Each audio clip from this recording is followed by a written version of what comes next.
Hello everyone, and welcome back to my channel. So, today I have another true crime ASMR series video for you. Today we will be talking about the case of Rebecca Zahau and the deaths at Spreckles Mansion. Today's video is a recommended video.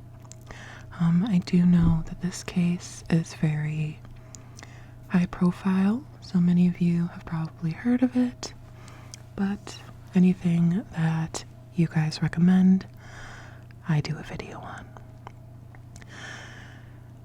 If you have not seen the Spreckles Mansion video by Bailey Sarian, I highly suggest stopping on our channel for that video after your relaxation.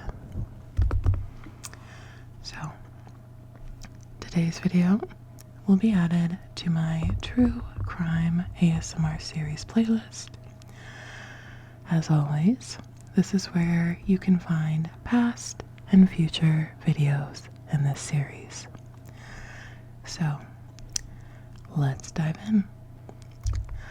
Today's video we will also be having some coffee together.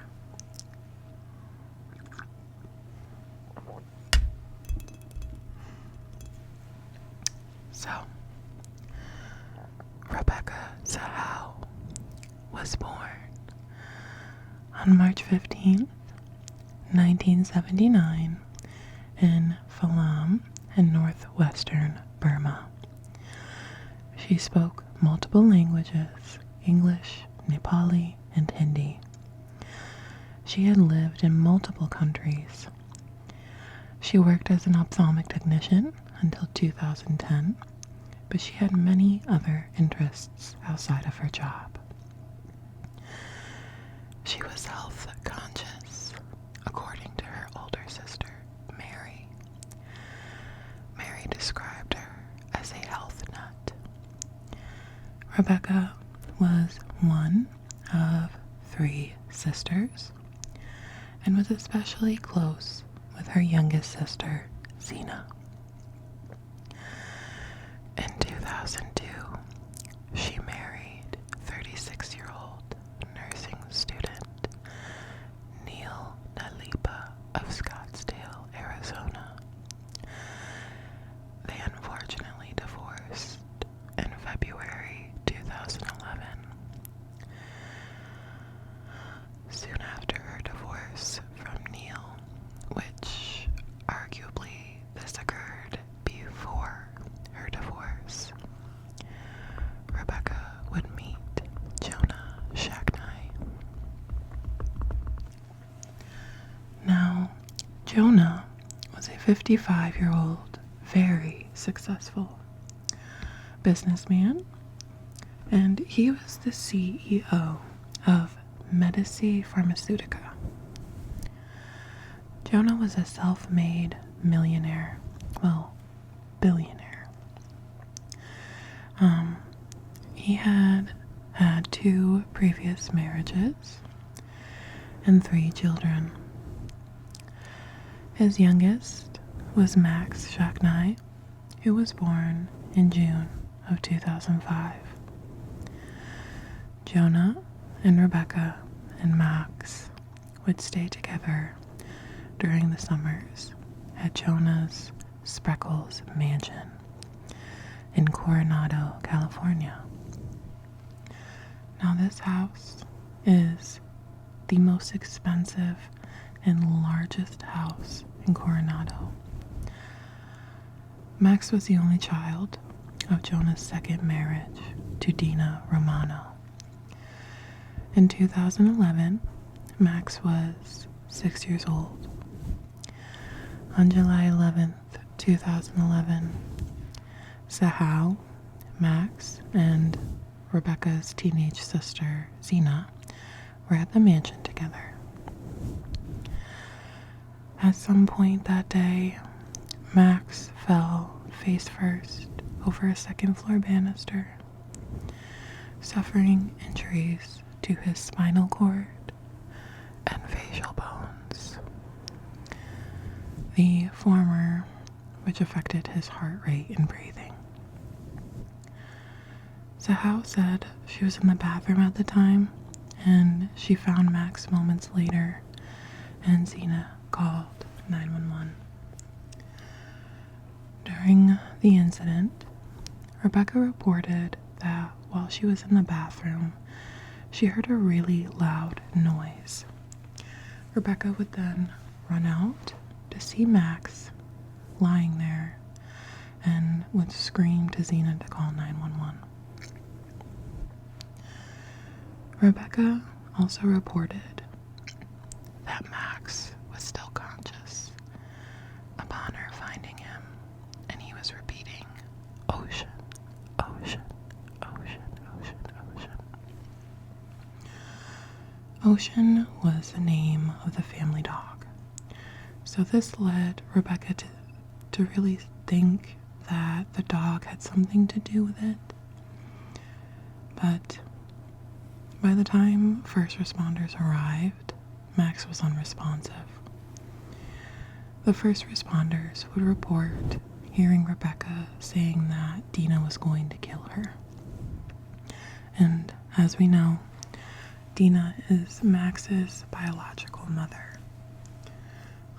There is quite a few names in this. I'm going to try and edit and put pictures with the names. We'll see how that goes. But theories began to be made, which were that Max had ridden his scooter in the hallway and had propelled over the banister and would grab the chandelier, because there were pieces of chandelier on the floor by Max. But Max's mom, Dina, was not convinced. She wanted to make sure that Rebecca had nothing to do with this.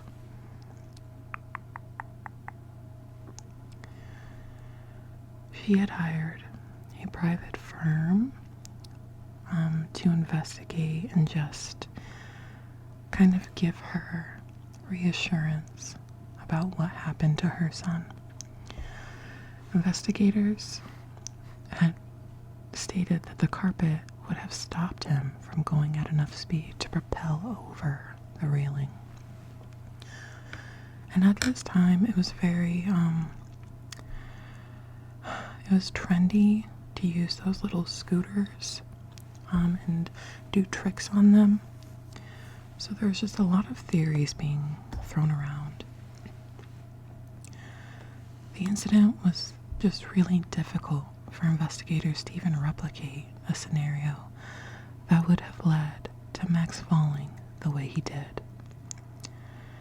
It would later be proposed that Max may have tried to do a trick with the scooter on the railing, because there was paint from the railing on the scooter tires.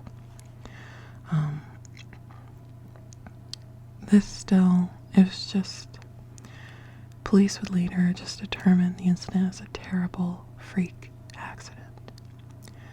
And I could not imagine, I'm hoping Rebecca didn't have anything to do with it, but could you imagine this happening and you were watching your boyfriend's son?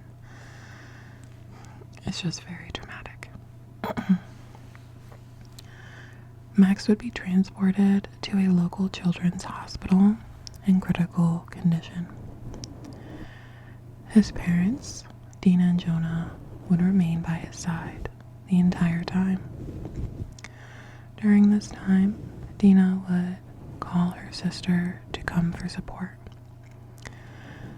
Dina would ask Rebecca to go pick up Nina from the airport, which she did. And during their ride back to the hospital, Nina claimed that Rebecca was acting really bizarre and kind of just beating around the bush about what had happened The next day, the family had asked Rebecca to pick up Jonah's younger brother Adam because Rebecca was taking her sister Zena back to the airport to go home. So during this, she picks up Adam and she brings him back to Spreckles Mansion. The whole family wanted to get together and come together to support Jonah and Dina. During Adam's time staying at Spreckles Mansion, he would be staying in the guest house behind Spreckles Mansion, which is still really huge, probably bigger than an apartment, just a little mini house. On July 12th, 2011, Jonah, Adam, and Rebecca would have dinner together. It is also reported that Jonah had this man named Howard, who was like a business associate, come and have dinner, which is very bizarre considering the circumstances. But this family gets more bizarre as we go. Anyway, so they would come back and have dinner at Spreckles Mansion. After dinner, Jonah would return to the hospital to be by Max's bedside. Jonah would not return home and would rest at the nearest Ronald McDonald house, which this seems super sketchy to me. I understand that you want to be near your son. Just seems very bizarre. Again, what I'm putting down here. Anyway, Adam states that after the meal, he went out to the guest house, took a sleeping pill known as Ambien, and went to bed. Rebecca, he says, went upstairs, she did her thing, he did his thing, that was it. However, on July 13th, at roughly 6:48 a.m., Adam would call 911 and say that he found a body bound, gagged, nude, and hanging from the balcony of the mansion. Although his phone call, to be exact, was, "Hey, I found a girl who hung herself on Ocean Boulevard, the house you guys came to yesterday." When he knew who this was, he knew it was Rebecca, which is just very bizarre to me that you wouldn't say her name, which we see with people who commit murder. They do not see their victims as human beings. Using the name, it gives it more, you know what I mean? So, Adam said that he was going to get coffee, and that's when he found Rebecca. Rebecca was gagged with a long-sleeve blue t-shirt, the body of it wrapped around her neck 3 times, and the sleeves stuffed in her mouth. Her feet and arms were bound by a red rope, which was also wrapped around her neck, and this rope went up to the leg of the bed. Adam states that he ran to get a knife to cut down Zahau's body from the balcony. He would then remove the t-shirt around her neck and in her mouth. Adam would then attempt CPR before police came. Before he was able to cut down her body, a news helicopter had gotten news. They had heard about the phone call over the scanner, and they sent their helicopter to go to the house and do a little wraparound. And they got the story that they obviously set out to get. In this footage, Rebecca's nude body was still hanging at this point, and this is just so disgusting that the news channel did this and actually aired the footage. They just blurred out her body, which, imagine being this family and you're seeing your loved one being exploited in this way. After 12 hours of being outside and uncovered, so a lot of tainted evidence here, the medical examiner would arrive to the scene. The medical examiner would state that Rebecca had died from a suicide by hanging. Despite finding multiple bruises on her body, which he stated happened by her hitting things on, like her jumping at an angle and hitting things on her way down.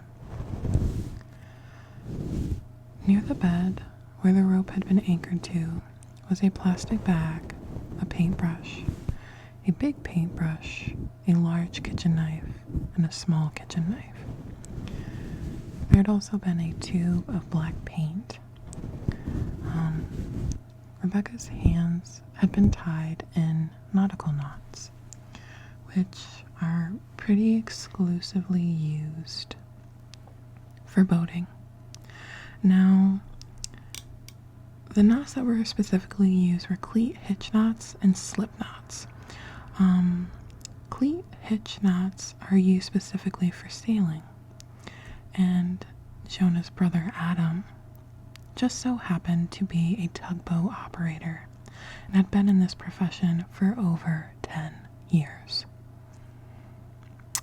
So, next, as far as evidence, a message had been painted on the door of the room leading to the balcony where police found Rebecca.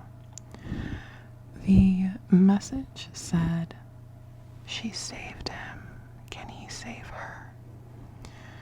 Officials initially declined that this was even a thing, but it was definitely on the wall.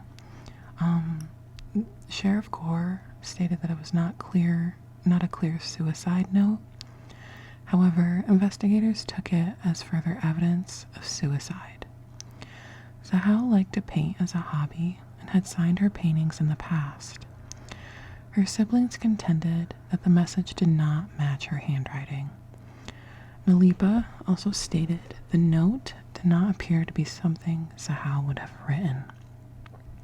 No one really knew what this message meant. Police served Verizon and AT&T with search warrants to obtain cell phone billing records and took Zahau's Samsung Focus cell phone as evidence.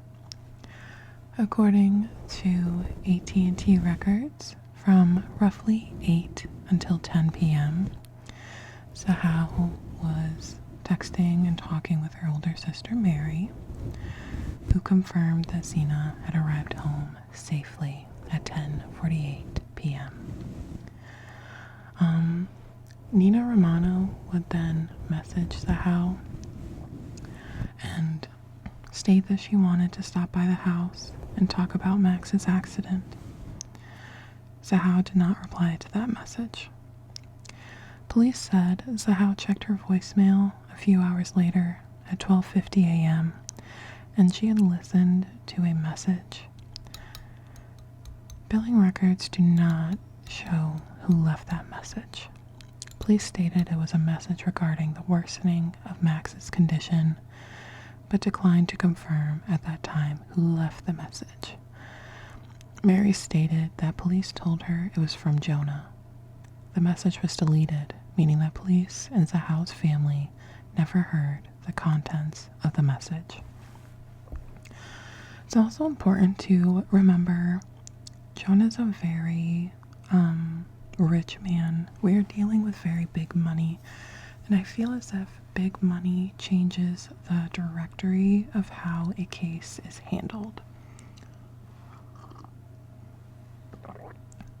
Like it is normal in cases for deaths of spouse, you check the spouse. And during this whole thing whole thing is just sketchy. A witness would come forward later on. She would say that she heard a lot of screaming, and specifically hearing a woman screaming for help. Police told the witness that she was wrong, and this witness was dismissed. She was never spoken to, questioned again. In the fall of 2011, Rebecca's family would hire Ann Bremner, who was a Seattle attorney. They were not convinced that Rebecca had committed suicide. They were just disgusted with how the Coronado police had handled the case, rightfully so. And they wanted to bring in someone who was an outsider to the case with fresh eyes and honestly no ties to the Spreckles family. Ann Bremner had brought in another pathologist to examine the evidence. Wecht testified that he believed fractures in Zahau's throat were caused by manual strangulation, not by suicidal hanging. He further stated that he thought Zahau's death was a homicide. An attorney for Zahau's family stated that other inaccuracies were found with the sheriff's department investigation, including evidence that indicated that Zahau was sexually assaulted before her death. At the time of her death, Zahau was menstruating, so it's just, there was a lot of things that weren't known before a second pathologist had been brought in that were very important to creating a timeline of her death and just creating the scene of what happened. And that's really what her family wanted to know. They wanted to know what happened that night. Wecht agreed that her wounds were consistent with hanging, but it would have been impossible for her to do this herself. It was also pointed out that most women who commit suicide not only don't do it naked, but when having the rope around their necks, they pull the hair out. They don't just wrap it around their hair and leave it tight. Also, it would be determined that Rebecca's blood pooled all in her back, and this is called lividity. Now, when you pass, the blood pools where your body's center of gravity is, wherever all that pressure is going, and it all pooled to her back. So if you died on your back, it would pool to your back, and it creates patches of purple coloring on the skin, much like a bruise. If someone died from hanging, the blood would pool in the lower limbs. So again, another inconsistency with this being a suicide. Investigators had many pieces of evidence that pointed to Jonah's brother Adam. Not only the knots that are specific to his job, but the night that Rebecca died, he had looked up sexy Asian girls bound on his computer and his iPhone, which he admitted to looking up porn on his phone that morning. Police had also dismissed the findings of boot prints that were found on the balcony where Rebecca had died. They had just said that it was just a cop boot, which it would later be proven that it was not. It just seemed like police had all this evidence that proved that this was not a suicide, and they dismissed it all. Like they had the tools, and all these tools were pointing to the same person, Adam Shacknai. Rebecca's family would later file a civil suit against Dina and Nina, Max's biological mom and aunt, and Adam. They had claimed that Rebecca's death was a murder and that she had been beaten and murdered. Nina and Dina would have solid alibis, which would make it so they were taken off of the lawsuit. Rebecca's family would ask for their attorney, Keith Greer, to publicly apologize to them for accusing them, which I thought was really nice. However, Adam, as we know, did not have a solid alibi. The civil wrongful death trial would begin in 2018, with Adam being defended by Dan Webb, who is a very famously known defender of the bad guys. Just saying. His lawyers would argue that no evidence placed Adam at the scene of Rebecca's death, which they stated over and over throughout the proceedings. They would then call him to the stand, and this would not do him any justice. If anything, it really hurt his defense. Adam acted really just unremorseful and nonchalant. On April 2nd, the closing statements would occur, and Keith Greer, who was for the family of Rebecca Zahau, would bring in a real-life mannequin of Rebecca to reenact what really happened. And Keith had really done the work for this. Keith was able to make a solid timeline to what happened that night. Keith and pathologists had determined that during the incident, Rebecca had been on her period, and this helped Keith create a timeline. Rebecca had been in the shower, and in the shower was a pool of menstrual blood, which proved that she had turned the water off prior to her getting out of the shower, because the blood was unable to run down the drain. Adam would then confront her after the shower at some point, and Rebecca at some point ended up on the other side of the house. And they knew this because a pool of menstrual blood, a towel, and Rebecca's cell phone were found on the ground across the room. They then believed that she was struck several times on the back of the head by Adam and knocked unconscious. Rebecca was then bound, gagged, and sexually assaulted by Adam, and then he proceeded to strangle her before she was hanged. They believe that the motive was rage against what happened to Max.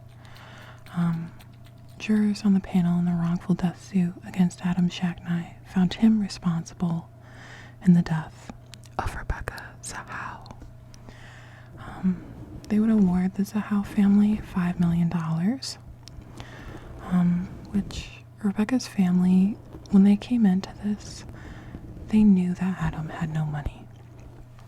They knew that the person with the money was Jonah, and they wanted everyone to know that it wasn't for the money. It was to prove what happened to Rebecca. They didn't want her to be unheard. Right after the proceedings, Adam would come out of the court to a media frenzy and would angrily tell the media that Rebecca's family were all posers. Posers for what? For what? They're upset about what happened to their family, just as you were about Max. Just disgusting. Later on, however, a judge would dismiss the case, which just basically made it so the verdict was on paper, but Adam's responsibility was wiped clean. Another civil suit would be opened in 2018, and they would rule Rebecca's death as a suicide, which we all know is far from the truth. This case has so much, and it makes me so sad that they are just wiping it under the rug. It seems a lot of the time with people who are coming from money, it's always the money, isn't it? You are entitled to your own opinion. I'm not trying to sway you anyway.